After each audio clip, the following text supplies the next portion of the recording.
I'm Alex, if I didn't mention that before, and I'm with my co-host Jack. We'll be talking about Olympic sports, or at least I will be primarily. I happen to have more experience with sports-adjacent anime than Alex does. So I'm flying in the dark here. Yeah, he'll be more broadly speaking about sports in anime, and I'll be speaking about actual sport anime that ties directly to the Olympics and all that. Let's do our chapter reviews. It's been a while since we've sat down and recorded, so technically 2 chapters are out, but by the time that we get this episode out, it'll probably be 3 One Piece chapters. One Piece chapters 1125, 1126, and 1127. So starting off with 1125, chapters What Constitutes Death, or What Death Means. This one's kind of, it's a wrap-up chapter, for sure.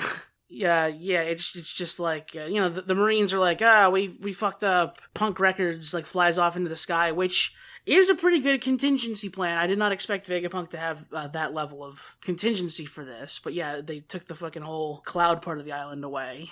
Most of the important stuff was located there anyway, so honestly, very good move. We find out that the food shortage, like the famine or whatever, is actually like affecting the Celestial Dragons, which is interesting. Yeah, it's not like they're starving or anything. It's just that their usual, habits of eating extremely rare or like decadent foods is being interrupted.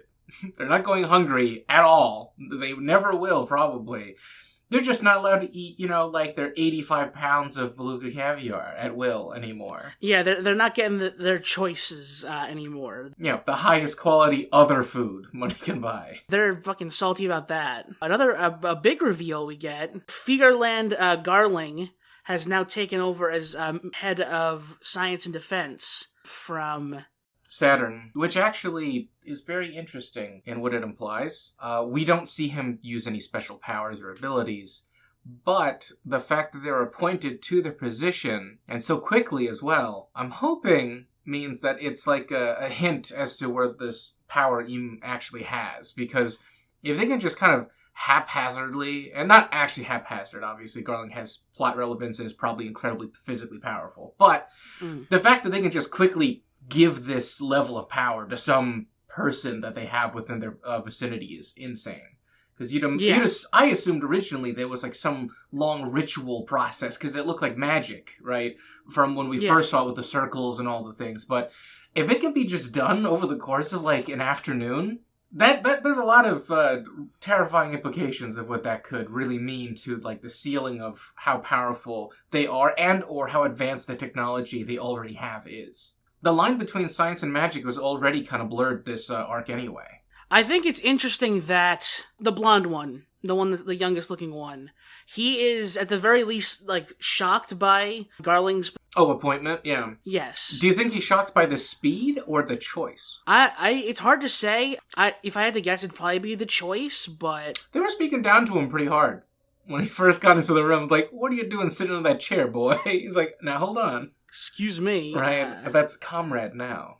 Or brother, right? We get to see the sort of, the repercussions of Saturn's failure, I guess. Dethroning from the position. He fucking, he gets, Last Crusaded, he just turns into like a skeleton.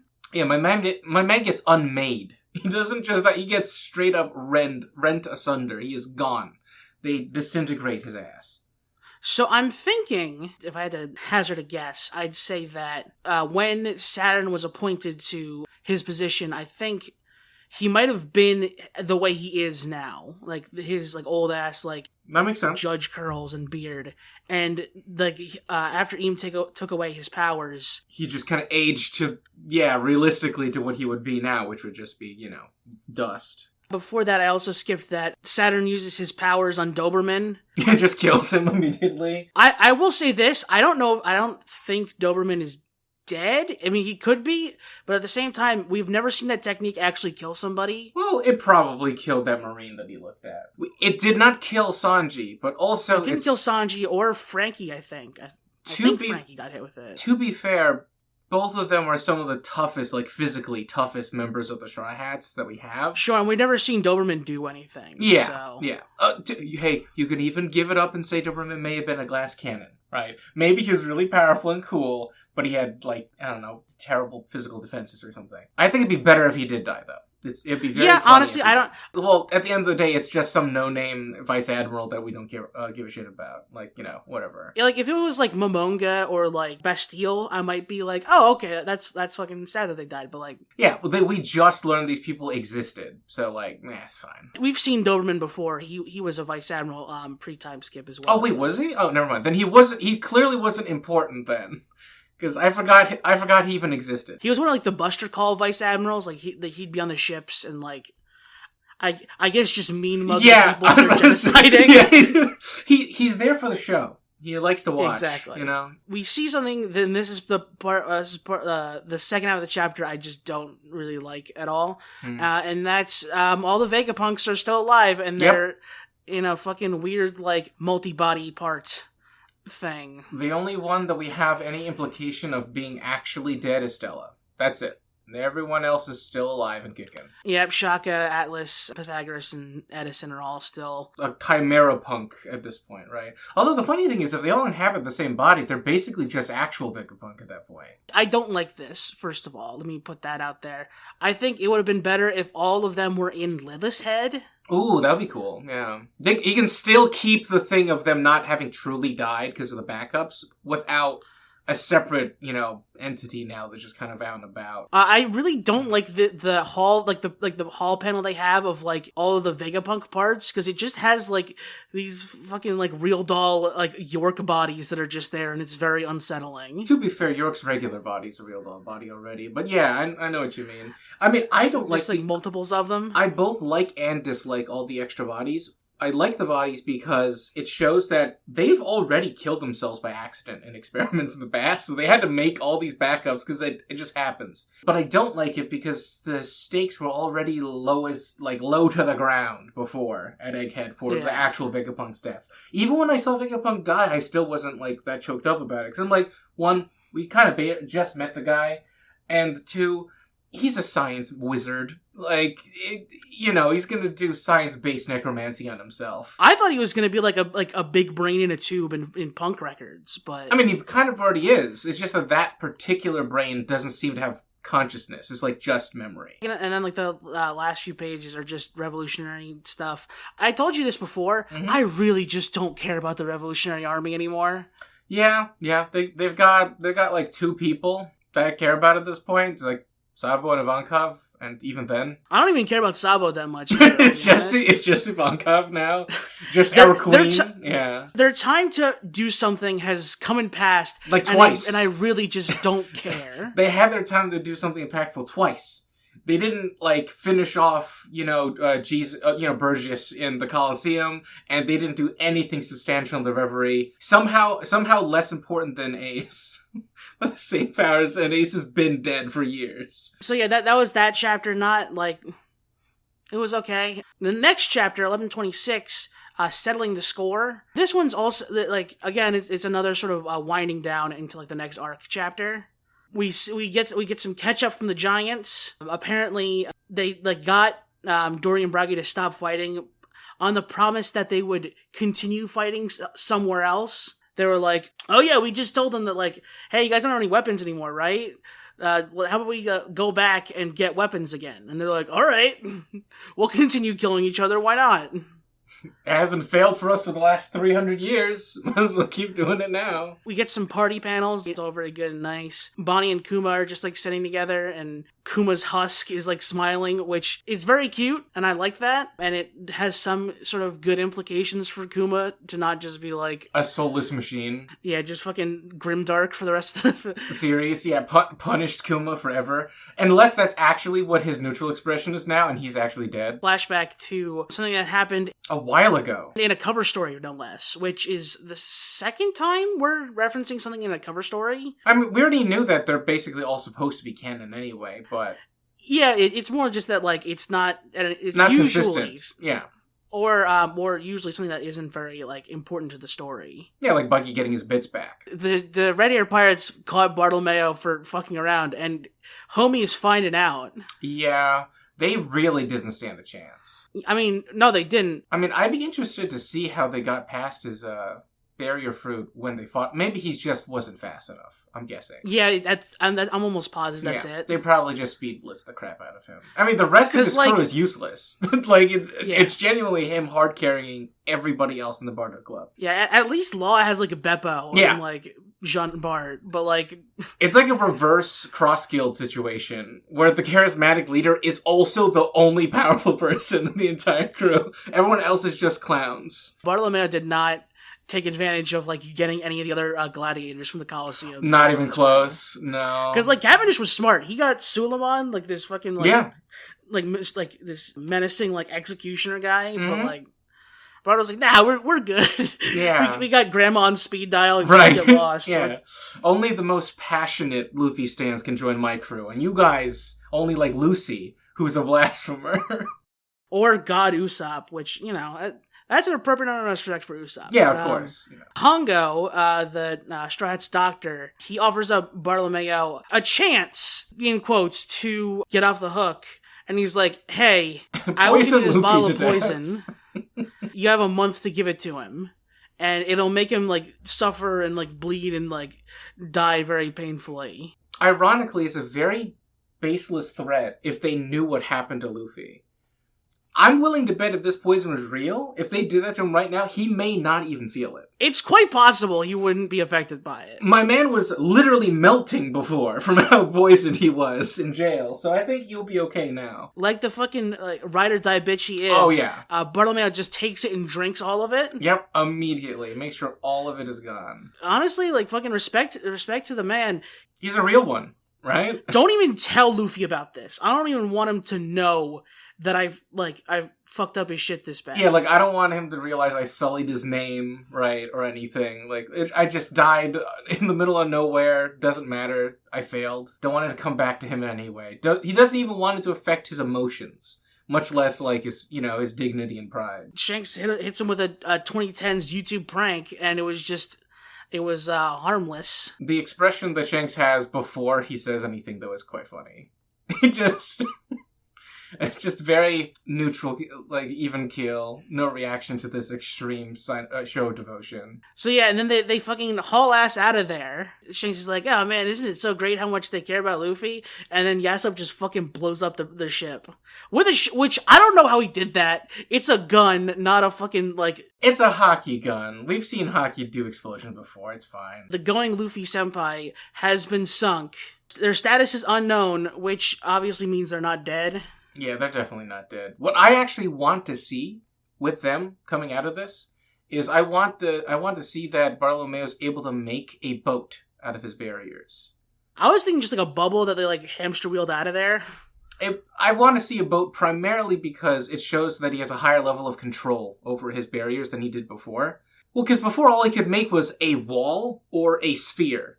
Like, that's it, full stop. Even his stairs is just a bunch of walls, right? On top of each other. So, like, I want to show, like, progression of his abilities, and also the fact that he can join the high echelon, right? That club of Devil Fruit users who can overcome the ocean through their abilities. Because we have a good number of them at this point, and I think Bartolomeo deserves to be on that list. I think it's interesting that this all took place a month ago. That gets really close. Yeah, it's suspiciously close to what happened now. We're probably going to see Bartolomeo relatively soon. Yeah, especially considering this is like one of Shanks's like satellite islands, and like I guess Shanks could go really anywhere he wants without like that much impunity. You still have to account for travel time and stuff, you know? I'm not a huge fan of this whole thing, specifically because they tried doing like the whole give this poison to Luffy thing. But like if they were just gonna kill him anyway, I don't understand. Yeah, why they did it afterwards. Although it could be extra funny if Yasop did it by himself. He didn't plan for Yasop to blow up the ship. He just chose to do it afterwards. Like, oh cool, the poison plan worked out. Let's kill him. There is an exclamation mark in like the little like surprise thing from Shanks, but I don't think that this was that Yasop was just like doing this. He went off the wagon to just kill them.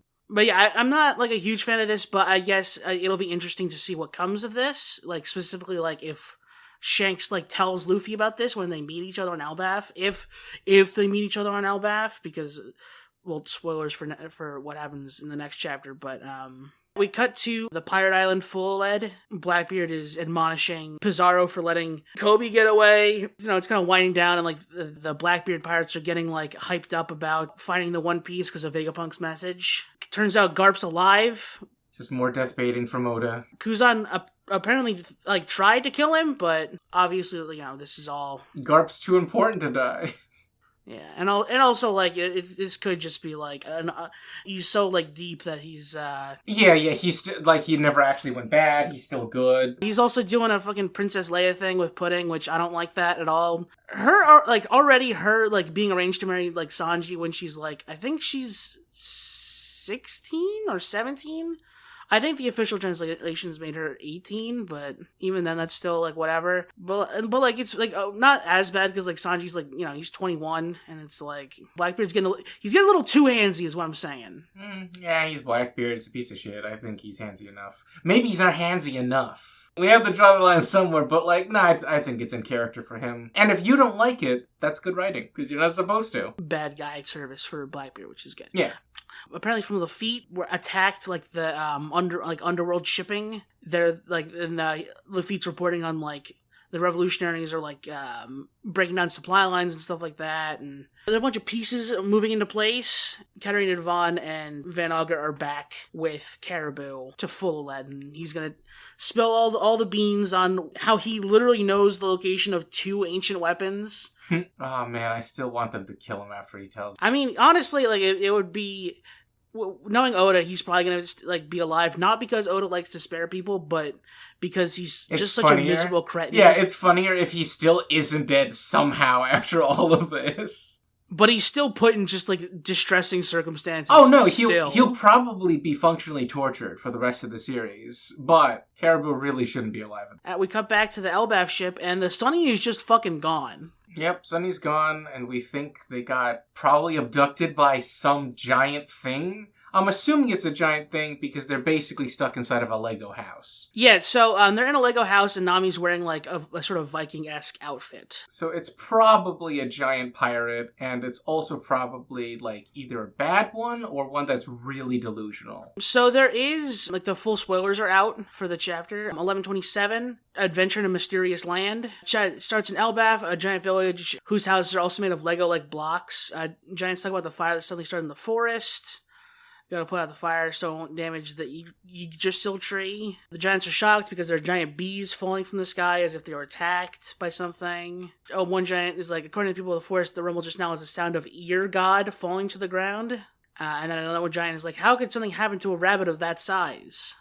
Oh, ear god. I get it, yeah. Cut to the Big Stein Castle, Lego-like castle where Nami is in, made of Lego-like blocks, even in the trees. It's located in Elbaf because we can see Yggdrasil. Let's see here, Nami takes out apparently it's taken out one of the bees, maybe multiple of them, with Zeus. And it seems like she sees Usopp being attacked by a giant cat. Her and Usopp try and fight the cat, but it sends Usopp flying. Suddenly, the cat turns into a giant lion and charges at both Nami and Usopp. And then Luffy, Zoro, and Sanji arrive and take down the giant lion with a combo attack. So we're in our intro, bit to Elbaf then. Gotcha. And once again, Oda has done his favorite thing of separating the Straw Hats because they're too strong if all of them are together. So we need to do something to fucking separate all of them. Or it's a good way to focus a specific ensemble bit of the Straw Hats. Because, like, this group has this particular orientation of Straw Hats been together before.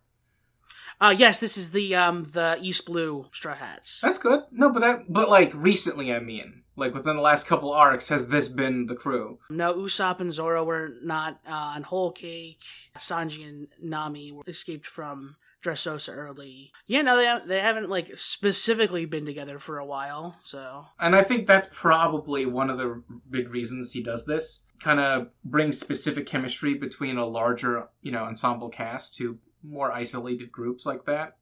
And of course your bit too, with them being too OP when they're together, and the stakes already being, well, not necessarily stakes, but like the power level of the world being so high at this point that it would be unreasonable for them to be constantly experiencing hardship at this stage of, the game, unless it's specifically against, the world government and the Blackbeard pirates and stuff. But yeah, those were the 3 One Piece chapters that had come out, and that's kind of all the current chapters that I'm looking into. I told myself I was gonna try and catch up to Undead Unluck, but I just what's been crack-a-lacking on your end? So we got like 2 things I want to focus on. One of them is Chainsaw Man is coming close to the very end of its run at this point, and it's getting just as esoteric as it's ever been. We're getting abilities and powers that are kind of coming from nowhere, and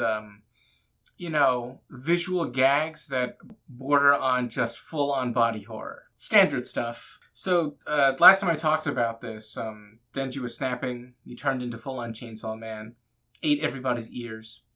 Nobody had ears for an entire chapter. After that, he had fought against the more devils and stuff, and he ended up eating the mouth devils, so nobody had mouths either.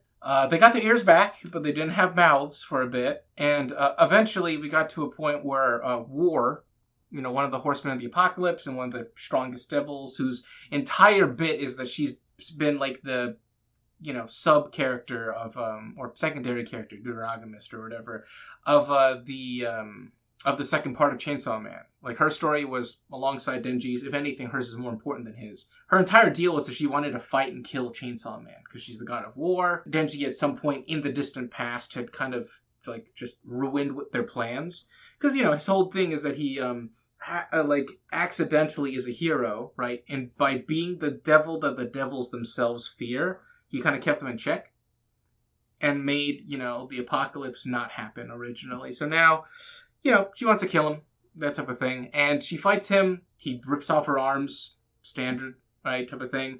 In her desperation, because she's able to call upon things that she has or possesses and turn them into weapons, she calls upon 2 weapon-based devils that technically were inspired by war and turns them into arms for herself to fight with. One of them is the tank devil, and the other one is the gun devil. 2 incredibly dangerous devils just due to the nature of what they represent. And she starts just shooting, the crap out of Denji. He ends up vomiting up the mouth devil so people can talk again. Because as funny as the gag and the bit is, the mangaka cannot continue the series without ears and mouths. I hope. I wouldn't put it past this particular mangaka to actually want to do that, but they shouldn't. It's a bad idea. If I was writing it, I'd get rid of the eye devil so I wouldn't have to draw eyes anymore. And the hands devil and the feet devil. Just bodies and heads. That's it. The below bust level devil. Yeah, the non-portrait devil. So you can only draw portraits for the rest of the series. Perspective devil. Yes. Some people actually did want to do that. Get rid of the perspective devil so the manga can just draw flat 2D everything. Great. Yeah, the depth devil, gone. The shadow devil, gone. No shading ever again. But, so the fight's dragging on. It hasn't been super long, in their super black Chainsaw Man form, Denji's still kind of stupid. As he gets easily distracted by, like, a sign that he just picks up off the floor and starts playing with. Yeah, War is starting to do something fucked up, because they're raising a finger to the sky, and suddenly about 400,000 people lost their pointer fingers. Just 400,000? Well, it's 400,000 members of the National Pistol Association of America, and 3.5 million members also lose them as well. Yeah. Oh, actually, my bad. It's 400,000 of the 3.5 million members of the National Pistol Association of America loses their index fingers. Just at random. And it seems like she's probably going to do something fucked up, but then it goes and like zooms into the Statue of Liberty and their face starts to crack apart. This could mean anything. This could mean literally anything. I have no idea what they're trying to get across with this, but we'll find out soon enough how like horrifically maimed Denji becomes from this attack or whatever it is. Although if it's coming from the Statue of Liberty, I don't know how it's affecting them while they're in Japan, but it's fine. And that's where we are right now. They just started fighting with each other. Well, the majors happened, besides the fact that we're seeing body horror and zany shit. Great. Par for the course, I'd say. Yeah, and the other thing I wanted to talk about was the Horsemen of the Apocalypse. We're still doing post-time skip stuff. We finally met another one of the Horsemen again, but they don't remember who they are. They're like pseudo-amnesia. And they're entering a literal tournament, but it's not a tournament arc. But they're entering a tournament specifically to kind of like suss out who the important and dangerous people are. They put on magical artifacts that make it so that any spectators trying to look at the scenes can't focus on them. Oh, it's like a perception filter from Doctor Who. Exactly. So they're fighting with without limits in the tournament, with the knowledge that they're not going to be like, targeted or singled out by the bad people involved. One of the like calamities or super evil knights is there present, judging the whole thing, so they have to stay hidden from them. And yeah, that's it. It's cool. Here JJK's almost done. Yeah, it has like another 2 chapters left and it's over. We could there's a possibility we could do a retrospective on that, but honestly I don't really have any drive to do that. I can do a short little bit. We can have a short little eulogy for it. Yeah. This isn't, before we get into the next segment we do, a bit of news for sort of, I guess, anime news or whatever. We got the casting for both Crocodile and Nico Robin for the One Piece live action. Okay, good. So it, of course, did good enough for us to get another season. The casting for Crocodile is, I thought this is a really good get. Joe Manganiello. He's been in quite a few things, but he is Flash Thompson in the first Spider-Man movie with Tobey Maguire. Oh, that's actually cool. Yeah, I'm looking at it now. He's got the nose for it. I don't think it would be possible for like any human being to have Crocodile's jaw, but he is a sort of more well-known actor than I think a lot of the other. Oh, the existing ones that are on there, for sure. Yeah, there were functional no names in the actual like main cast of regular One Piece, for sure. Nico Robin, they got Lyra Abova. I don't recognize her, but she's got a good look. She definitely looks like she could fit for Robin. She doesn't have the bazooms for it. But then again, who does? Practically speaking, for that figure, that's nearly impossible for a human being. But yeah, that's sort of the news with that. So we can move on to make a movie. For the planning of this episode, we have given each other a series to make a movie about. So do you want to start with this, or do you want me to start? I can do it. I'm not going to say it's feasible, but I think it'd be at least entertaining. The movie that I was challenged to make would be for JoJo's, because JoJo's actually doesn't have a movie. That's correct. No original movie, I should say. They have OVAs, or OVA singular, but not full-on movies that are like unique, isolated plots. I wanted to make a standard shonen movie that they have not done. Which is to say, it will be a movie that involves a not actually important to the actual plot, but easily contrived MacGuffin character who's related to everybody who's going to be in the movie. In this case, it'll be the original Joestar. Okay. Whose name is not Jonathan or Joseph or Giorno or whatever. Their name is literally Joestar. So, as in, if you go far enough back, right, their names... their last name didn't exist yet, as it is, and Star was simply an honorific given to him because he's like an astrologer. Like, he's literally a star person, and his name's Joe. So he's just Joe Star. But the movie centers around Joe Star and the fact that he's about to be killed by a version of Dio who goes back in time to kill off the progenitor of the Joestars. All right, okay. So the movie's going to be based off of...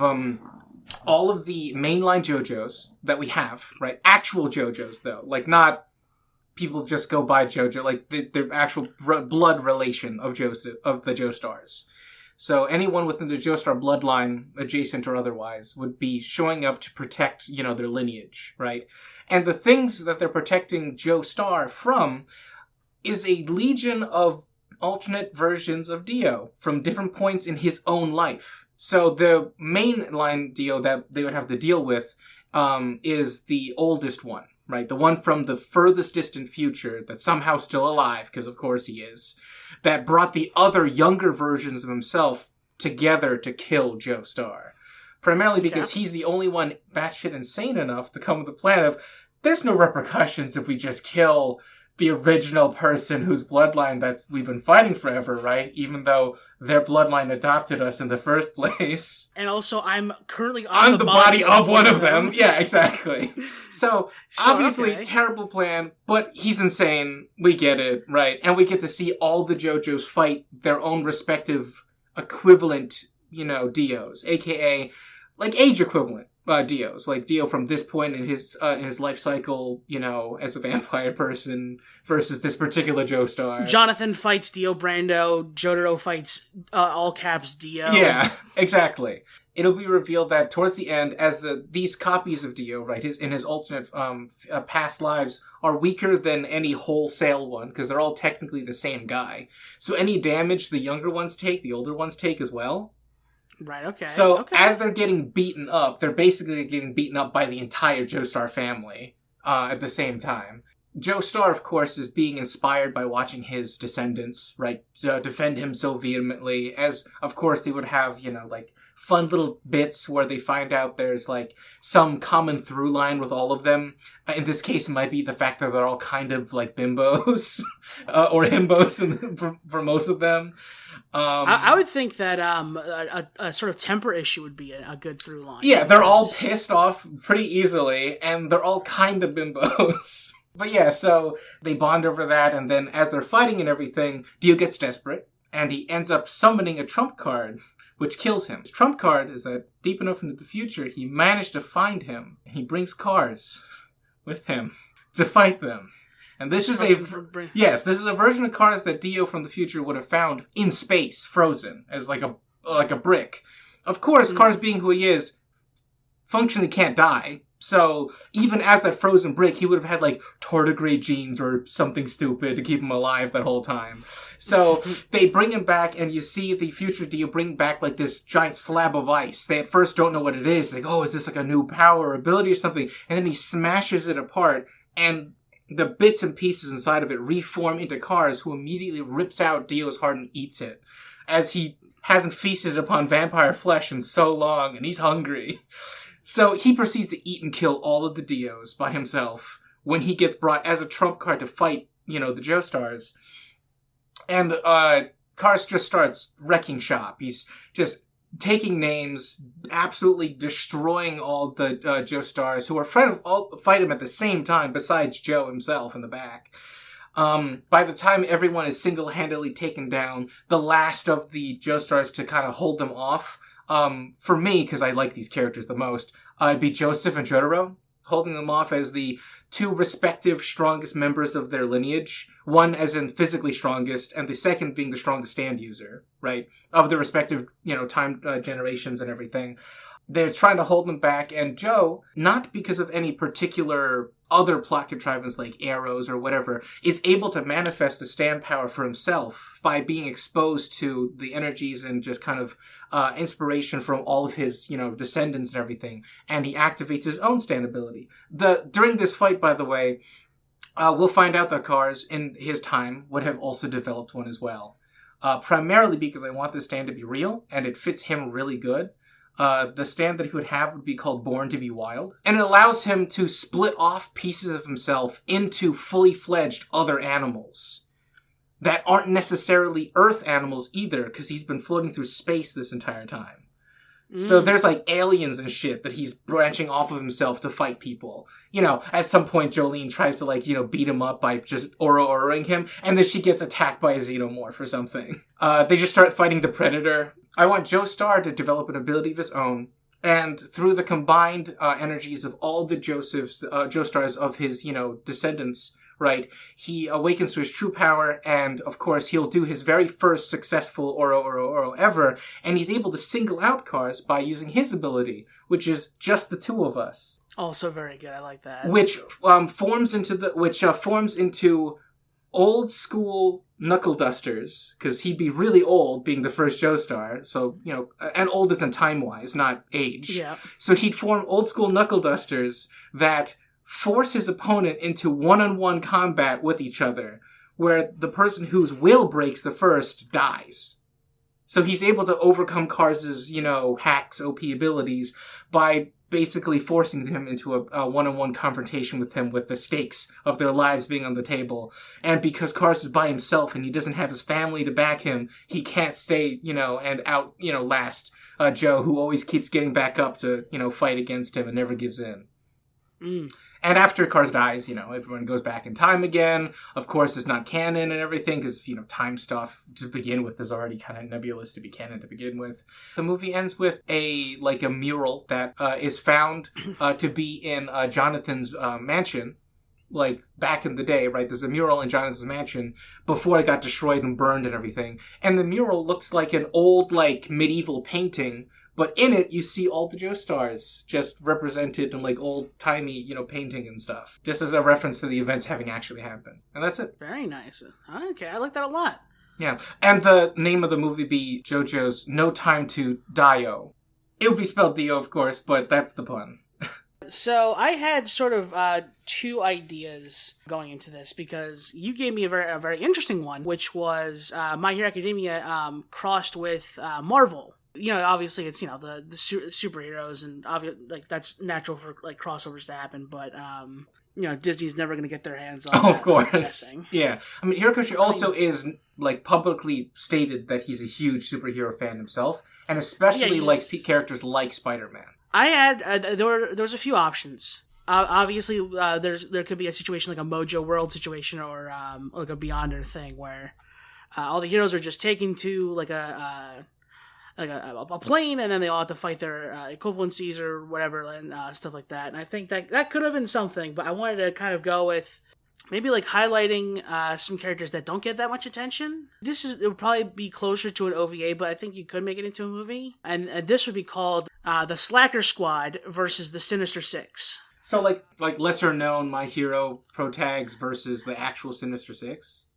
So the plot would be Ashido, Kaminari, Hagakure, Aoyama, Ojiro, and Sero. Oh, so literally not secondary characters, but they're pretty close to the worst performing members of the class. Yeah, but still Class 1A though, which makes them inherently above some other people that are in the series. Yeah. Yeah, I've already mentioned my distaste for Class B, so I'm not going to put that in our story. But yeah, so one day they're sent to the abandoned Detronet building. So remember the company that made support tools, right? Apparently there was a noise complaint or something that they were sent to the building there to sort of check it out. Oh, you have to fight goons in an abandoned factory as a sort of extracurricular assignment, right? You have to do some extra patrols or something because obviously they're all bad at school. They're falling behind. I mean, they are. That is, you did choose a group of pretty dumb members of the class for sure. Yep. So they kind of go through. We get some the shots of of them going through the building are very I almost want to say horror movie-esque. It's sort of dark shadows because the building is abandoned. Dark Shadow is not there because Tokiyami is also a good student, but smart and also too OP to be in that group. Yeah, but yeah, they're going through. Maybe they find a few stragglers, but nothing they would get in a fight about, Yeah, they'll just tape them up or slick them with adhesive slime or something. Yeah, basic stuff. They're sort of just having a bit of a riff session while they're going through and doing this. Perhaps they comment about how they're being worked to the bone, and Ashido or someone could Ashido or Hagakure could be yeah, we haven't seen Sue around for a while. She's been kind of out busy lately. And then maybe someone else mentions that Tokiyami and Shoji are also not around very often either. Kind of sowing seeds for maybe something else down the line. Mm-hmm. But they happen upon a room where the lights are on, pretty bright too, and they're we should go check that out. And so they do, and they see a big computer going, and when they look in, they see strung up in chains is Spider-Man. Now they don't know it's Spider-Man because Marvel Comics don't exist in the My Hero world. Or maybe they do. Or maybe they have another guy who has a different name that looks like Spider-Man. It's like, oh, is that Web Boy? Oh my god, they captured Web Boy.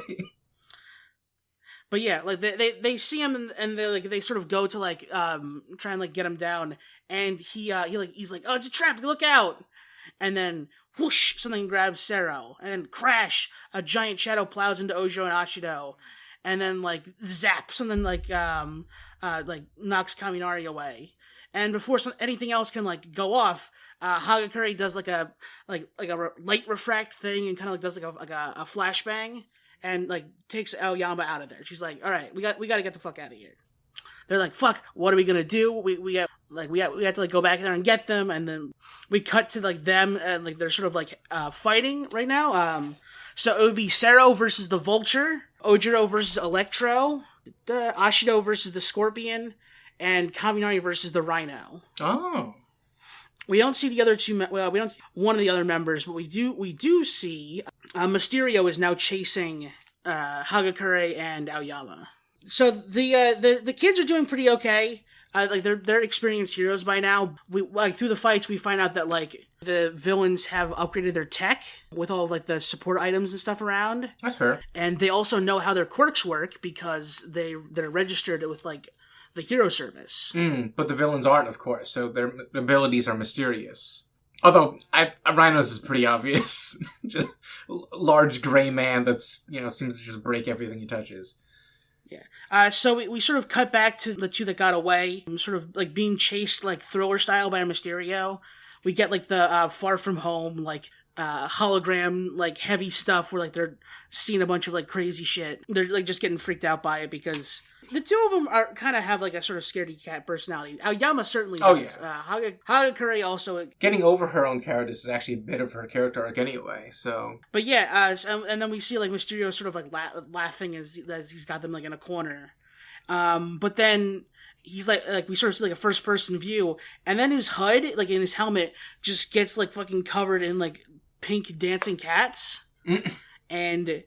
it is La Brava's sort of signature. Yeah, she's just hacking the crap out of him. And a call gets through to Aoyama's comms, and he's like, she's like, "Heyo, little heroes! Sorry for the late assist. These dweebs have been blocking all the comms in the tower. But Mr. Sukauchi let me tap into Can't Stop Twinkling's probation tracker." And we get a little like shot of Aoyama just like, on my what? Because, like, obviously, he did, like, support, like, the biggest, like, villain terrorist of all time, so they would have, like, a probation thing on him, but... Okay, so this is happening after this is happening after the series, then? Yeah. Okay. I would put this at, like, their senior year in UA. Ooh, okay, so technically at the end of the series, we never actually see that bit anyway? Yeah, it's before, like, the time skip where Midori is a teacher and, like, all that. Yeah, so he still has his quirk. Yes. Okay. So then, while Mysterio's, like, distracted with, like, all of the fucking, like, the stupid dancing cats, Hagakure, like, takes him down with a gunhead martial arts maneuver. Oh. And she's like, oh yeah, Ochako's been teaching us, like, the basics of it. And they try and question him, but all they can get out of him is just like, I am Mysterio, the master of illusions. It's like, is he a bot? He just keeps saying this over and over again. And they're like, this is not very helpful. And like meanwhile, like while this is happening, we sort of get back and forth with like the fighting again. And La Brava just fucking doxes him. She's like, yeah, his name is Quentin Beck. He lives in New York. He's a special effects artist. And Aoyama and Hagakure are like, what's this dude's quirk? Is he like he like make like illusions or something? And then she's like, there's like no registered quirk for this guy. Like this guy doesn't have a birth certificate or anything. I don't know what this guy's deal is. You're not just a weird guy with a fishbowl on your head, right? But yeah, she just gets into all of his details, and then like literally everything. This would be a fun little line where he's like, however, I'm not a master of cybersecurity. Well, sort of like the scene where like La Brava going through his like data or whatever. We cut back to like all the students have been captured with and Spider-Man's just like, let them go. They're just high school kids. Like your beef's with me here. A college kid. And then Doc Ock is like, we see him show up, and he's like, it's like a big reveal of like him walking through or whatever. He's like, sorry, Webhead, but this world considers them full-fledged heroes, and the rep sheets are nearly as impressive as yours. And then we get like a full team reveal with like credits and like, like a big music sting for each of them. Legally speaking, they're basically adults. Looks at the camera. So like this, I guess like this is sort of a theme or like a through line I'd want to have in this movie is that like it's the way that like they do like hero society isn't like perfect even still, because like they have like all the heroes' information has to be public. Like their names, their identities, like their powers, like all that sort of stuff. And like if anyone knows like how bad it could be to like have your identity, yeah, it's gonna be Spider-Man. Yeah, it's literally a Civil War thing all over again, like with Marvel. As they're sort of discussing like their situation, how they got in there, LaBrava's like going over like Mysterio's like data. Otto explains how they got there, and that is that there's an incursion between their specific Marvel universe. I don't know, call it whichever number you want to call it, but it's not like the 616 or it's not Ultimates or whatever, but there's an incursion, and then while the Sinister Six were fighting Spider-Man, they got pulled into this universe, and they managed to knock out Spider-Man. When trying to find out information, they found out it was like another like hero-based like universe. And they were like, hey, we just beat up a costume superhero. We're not going to get much sympathy if we try to like get somebody to like help us with this. So they found the Deternet building, and they've just been like trying to like piece together a way to like get themselves out of there.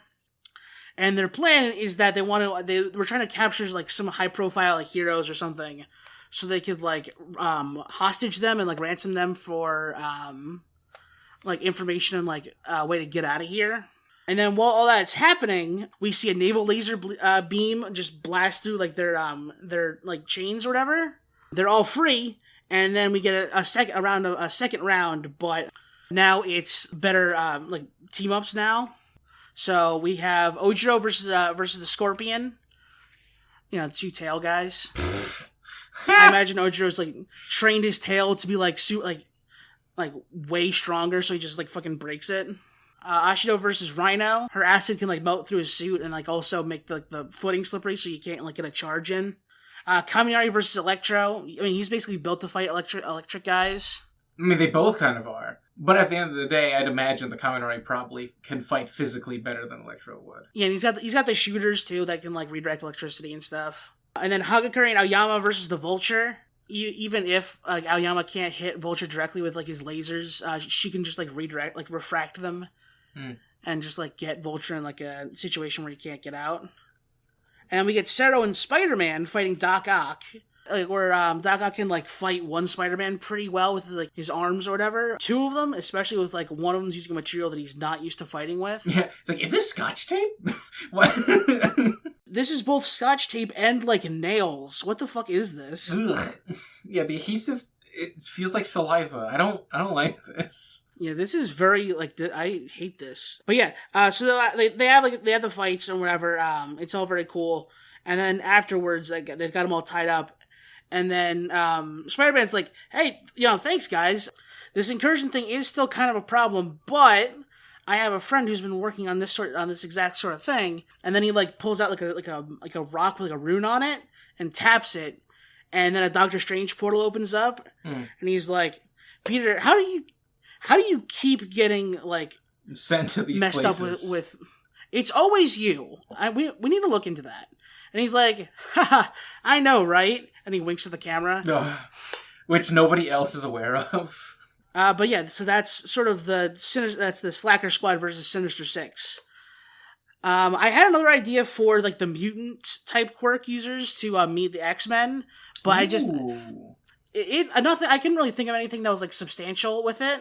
Because like I wanted to have them go to the Marvel universe and interact with the X-Men in their own universe or whatever. I mean, they could walk around and all of them immediately be like yelled at or called the authorities. Is that a guy with a bird head? Yeah, exactly. What the fuck? Like even if you're not technically a mutant quirk haver, you're still clearly a mutated person. Like Tokiyami's not a mutant quirk user, but he's got a bird head. That's not normal. So, like, that'd be interesting. Like, they immediately get attacked by a sentinel. As soon as they touch grass, right, in this new world, they're immediately accosted by a sentinel. Who, they can be saved by, the X-Men, I guess, in their interaction. That could be cool, though. But I like the Sinister Six one primarily because it involves Spider-Man, and, that's what he likes. Like, yeah, I had the idea of, like, so a typical thing with, like, Spider-Man doing, like, crossover stuff is that, like, he gets, like, thrown into, like, the middle of, like, whatever group he's crossing over with, and then they, like, try and fight him, and then he somehow just manages to, like, beat all of them. Like, he's done it with, like, the X-Men, the Fantastic Four, the Avengers. Like, it's always just, like, Spider-Man just fucking, like... Yep.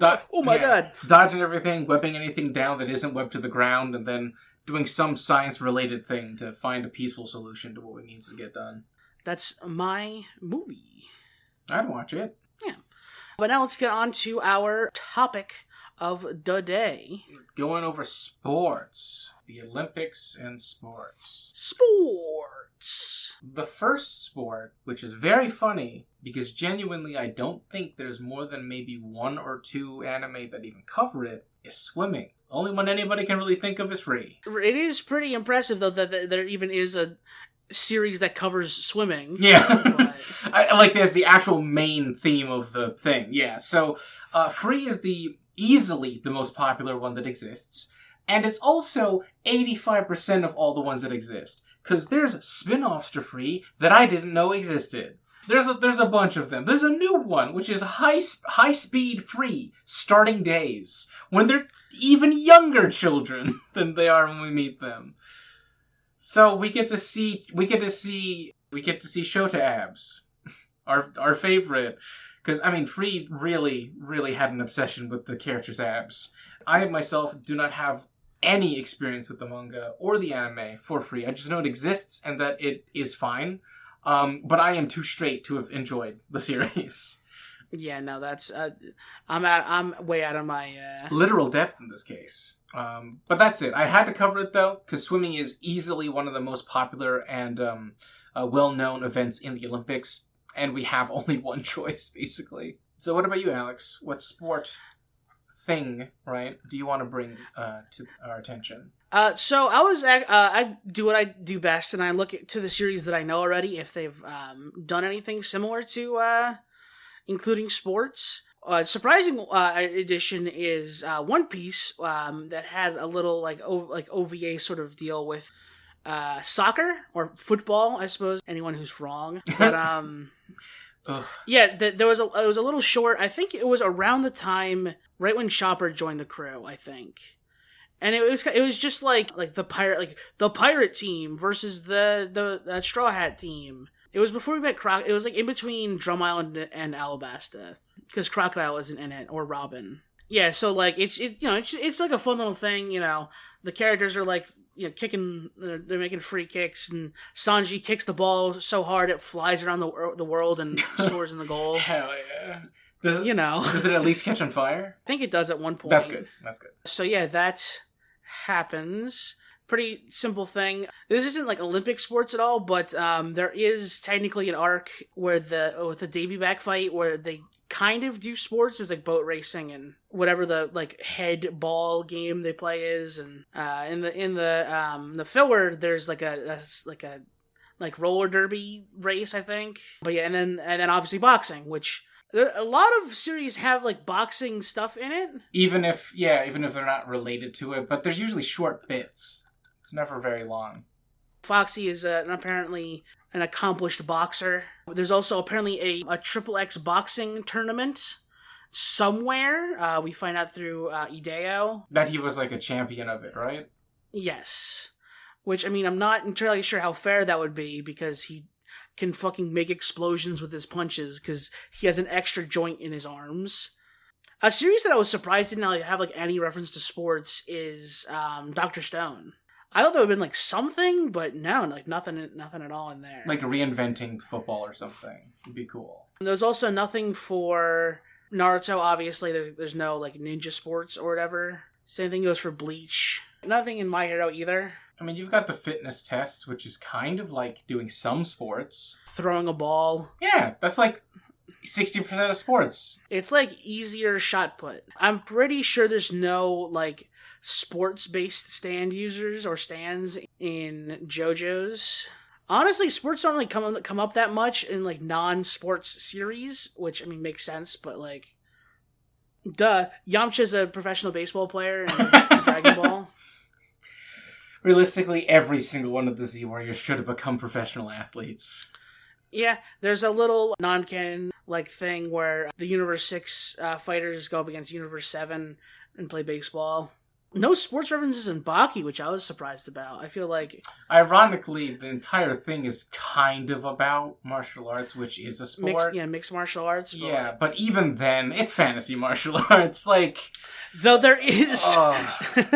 in the beginning of the 2017 Baki series, like the remake, there's like a part where like Baki's doing like a fitness test or whatever. It's so fucking funny.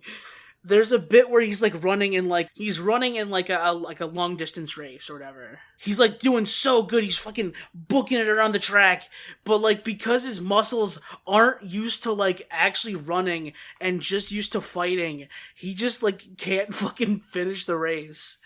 He's literally not built for it. He's not built. He's built different. Like too different.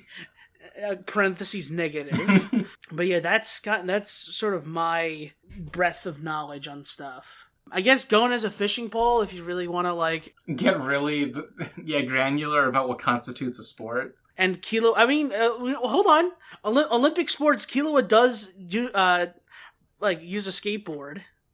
God, which was I know skateboarding is an Olympic sport now, but it really doesn't feel like it. All right. Well, I mean, to go back down to the Olympic sports that we have, then the next one that we'd be talking about is wrestling, the oldest Olympic sport, second to I guess bare knuckle fist fights like boxing. But yeah, so wrestling's weird because you would think Baki would be there because it's called Grappler Baki. He actually doesn't do that much grappling. Instead of calling it mixed martial arts, it's grappling. Yeah, because he touches you with his body. Anyone specifically fights in like a sort of wrestling style. I think it's mentioned that someone fights in, I think they call it pancration, whatever like the ancient Greek wrestling was, but I don't know if like anyone actually fights like with that style or not. No, the closest to wrestling we get is Aikido. And even then, that's really pushing it. But yeah, so not that, actually. A suggestion I would give to people, if they're interested in wrestling, anime, and or manga, would be Tiger Mask. Yeah, I've heard of Tiger Mask. Iconic wrestling series. This, of course, is professional wrestling. We don't have any really good, like, legit wrestling series that I've seen that are focused primarily on it. Most of the time, wrestling is just a subset of another martial arts, manga or something. In that case, my favorite examples of like wrestlers in like just a manga setting would probably be just Kengan Ashura, specifically with Imai Cosmo, whose entire thing is that he just chokes the shit out of you by getting you into grapples and stuff, and it's good. It's a just short blonde twink boy. But my favorite outside of Tiger Mask, which is really good, I actually like Kinnikuman Man better, or Ultimate Muscle for American audiences. Of course. Another absolutely ridiculous series to watch. The Kids WB 4Kids, run of Ultimate Muscle was when I was exposed to it as a child. That theme song is still so good. But yeah, I just really like their rendition of all of it. Because the wrestling moves they use are real. The characters are obviously super over the top and fake. But nothing they do is any more unbelievable and flashy than real professional wrestling. Which is the best bit, is when they do that. They just kind of do stuff that you'd expect to see in a real match, but with the extra flair of, it being an animation as opposed to live action. But yeah, that'll be it for wrestling. If you had anything else you wanted to cover before I go to the next sport for me. Wrestling? Yeah, no, nothing specific comes to mind. There's gonna be one thing that we forget about, but... Okay. Well, I mean, after wrestling then, we go to running. The well is very dry for this one. For pretty obvious beyond reasons. Just characters just running somewhere. Track and field is a huge aspect of slice of life manga because they almost always take place in the high school eras of people's lives, and the most common sport people do at that age, if they're not like popular or strong or coordinated, is just track and field because anybody can run, right? We're humans, we're built for it. I can't think off the top of my head of any particular like track and field focused ones that I could recommend. I just know of quite a few that involve track and field to some degree. There's a very specific subsect of anime and manga adjacent content that likes track and field. I'm not going to be specific as to what that is, but the more cultured among us would be very aware there's a very specific crowd for track and field within that community. But I'm kind of disappointed that we don't have better examples of it. I myself ran when I was in high school and elementary school, and running and track and field sports are huge in the Olympics. I'd actually say it's the event in the Olympics, is watching just people run and throw shit, right? That's like the main... I threw in middle school. That's good. I can think of like one series that comes to mind, and that's basically just in JJK. Yuji throws a shot put across a fence post. Yeah, just across a soccer field, all each other side, denting the soccer goal. Yeah, the sport and the subsequent sub-sports of track and field really deserve something to focus on. But we've, from my knowledge at least, yet to really crack in or break into anything within that area. So, sort of branching off of the Olympics and more just to regular sports, but another sport that's kind of, maybe not like, it feels underrepresented for how popular it is, baseball.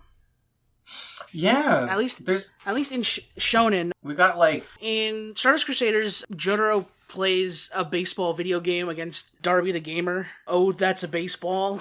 And then Black Clover, Magna, his powers, like he makes like a baseball bat out of fire, and like... Yeah, he just hits balls at you and stuff. A lot of his techniques are baseball themed, yeah. I'm thinking primarily of Major.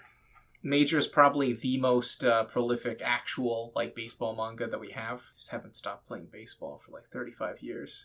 Major is still going, and it's been around for a long time. That one's like iconic to a point where you might recognize it even though you've never actually read it. Let me see if I can find. Yeah, so it's the one that looks like this, Alex. It looks familiar. Yeah, Yeah.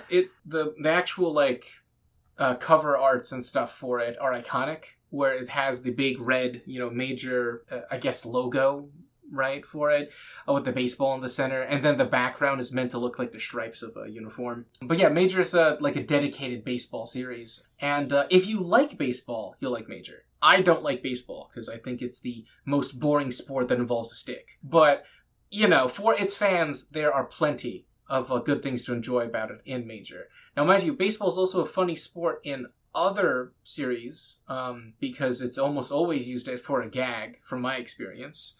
Like in Beelzebub, they use it just to show off how strong a character is, because they toss him the ball and they knock it into orbit. And it's like, how are you supposed to play the game now? And the whole gag is, this guy's so strong he can knock a baseball into orbit, but the only thing you can think of is now he can't play the game. Okay. But, there's at least one good manga for it, for anyone who's really into baseball. And moving away from track and field, we'd have gymnastics, which is another really popular sport for the Olympics. It's another very dry well. There's not much to work off of when it comes to full-on manga based off of gymnastics. The closest we can get to are some really obscure shoujo stuff, because of course the only manga about gymnastics involve female characters. Oh, yeah. I mean, that tracks. Yeah. And I guess we'll end it with the fact that there's so many other sport anime that do exist for anyone who's actually interested in reading and or watching any of them. A lot of them are very good at portraying, the passion and the reality of some of these sports and the camaraderie that it feels when you play them. My recommendation personally, from my experience watching these, would be to see and watch any of the ones that are at the borderline between reality and fantasy, where you have characters that are clearly doing the real sport, however, there's just magic powers. Because it makes the sport more interesting, it's more visually appealing, and it's certainly more hype while still staying within the realm of what you might be familiar with. And that's it, yeah. Concise episode, but Oh, yeah, definitely. It tracks, though, that mangakas realize that Yeah, their their audience isn't exactly into sports. No, they definitely know their crowd. But we felt that this was still worth looking into for an episode. It's appropriate for the season and all that. So next month will be October, and obviously we're gonna get into spooky stuff. But until then, if you have any sort of if we missed any sports series, either through Olympic sports or just like regular sports, let us know about that. Any recommendations given to us, of course? We are slowly but surely getting to a place where we can have actually good interactions with people who like the show. The X is up and running. The Facebook pages and all that. Be sure to check those out. I think I have put a link to them in the description of the episodes, but if not, whatever. If you've watched this on the YouTube channel, be sure to like and subscribe for more of the stuff. If you're listening to us on Spotify or on any sort of other Amazon Musics or whatever, be sure to give us a good rating and to like it on there. Oh god, there's so much stuff. We have sort of a tip jar if you got like $1 to just throw our way on our Patreon there. I promise we're getting to the more scripted content stuff soon. It's just like I said in the beginning of the episode, work is just it gives me no time to actually get stuff done. It's happening, I swear. Yeah, that's us, and we will see you next month for Spooky Month. All right, see ya. All right, peace out, everybody. Bye-bye, and go outside and touch grass.